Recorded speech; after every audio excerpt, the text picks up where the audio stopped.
गत मार्च 23 से लेकर के जुलाई 2024 तक एक बहुत बड़ा घोटाला रिमूवल ऑफ स्लिप्स के नाम पे हुआ है। जब हमने विधानसभा में आंकड़े मांगे तो कुल 1800 टेंडर में से 511 टेंडर रिमूवल ऑफ स्लिप्स के लगे हैं और मुझे लगता है इसमें बहुत बड़ा घोटाला हुआ है। अगर 14 करोड़ की राशि खर्च करनी हो रिमूवल ऑफ स्लिप्स के लिए तो बंजार की हर सड़क में जेसीबी चलती हुई दिखनी चाहिए।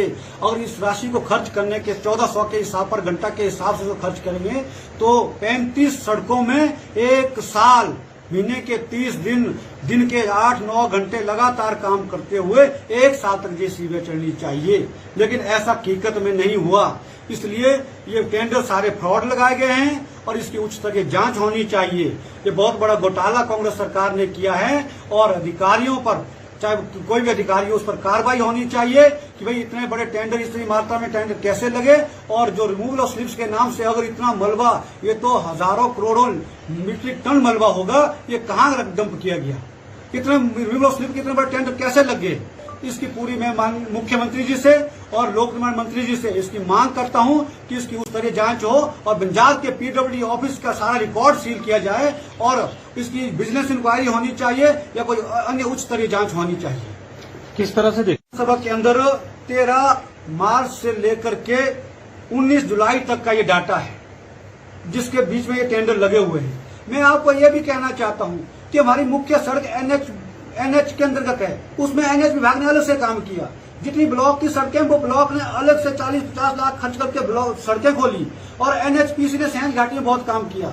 उसके बावजूद सिर्फ पीडब्ल्यूडी विभाग ने एक बहुत बड़ा घोटाला किया है। सड़कों की हालत बहुत दयनीय आज के दिन भी है, लेकिन उसके बावजूद भी ये 14 करोड़ की राशि जो खर्च की गई ये कहाँ गई? ये किन किन लोगों के नाम से टेंडर लगे, किसके प्रेशर में लगे?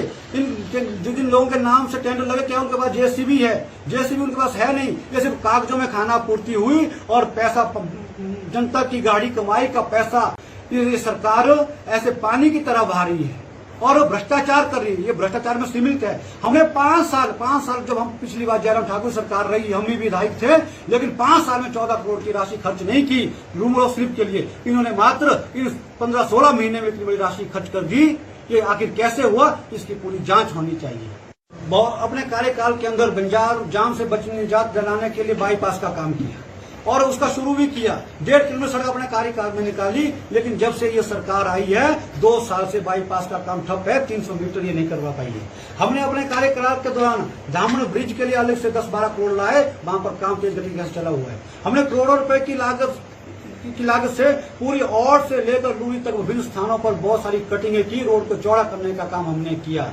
और उसके बाद क्रैश बैरियर 29 करोड़ की लागत से यागी जरोड़ी से लेकर के और टनल तक 29 करोड़ की लागत से बहुत बड़े डंगे भी दिए और हर पॉइंट पे क्रैश बैरियर लगाए।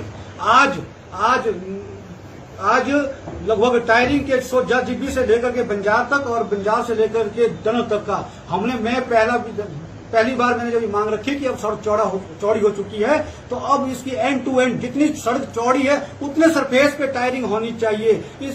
और ये टायरिंग का डीपीआर अलग से बनाई, जिसके लिए 15 करोड़ की डीपीआर दिल्ली पहुंच गई है। शीघ्र ही वो राशि वहां से जारी होगी और सड़क की टायरिंग हमारी होगी। और उसके बाद जो हमारा लैंड एक्विजिशन का है, डीपीआर फाइनल होनी है, वो सारे काम आगे होंगे। लेकिन अपने कार्यकाल पे हमने बहुत अच्छा काम किया, लेकिन यह प्रदेश सरकार और इसके अधिकारी 2 साल के अंदर मात्र 2 डीपीआर इन्होंने अब तक दिल्ली भेजी है। हम चाहते हैं कि डीपीआर जल्दी बनाएं और हर फॉर्मेलिटी करें, वो यहाँ के प्रदेश की सरकार को करनी है, यहाँ के अधिकारियों को करनी है।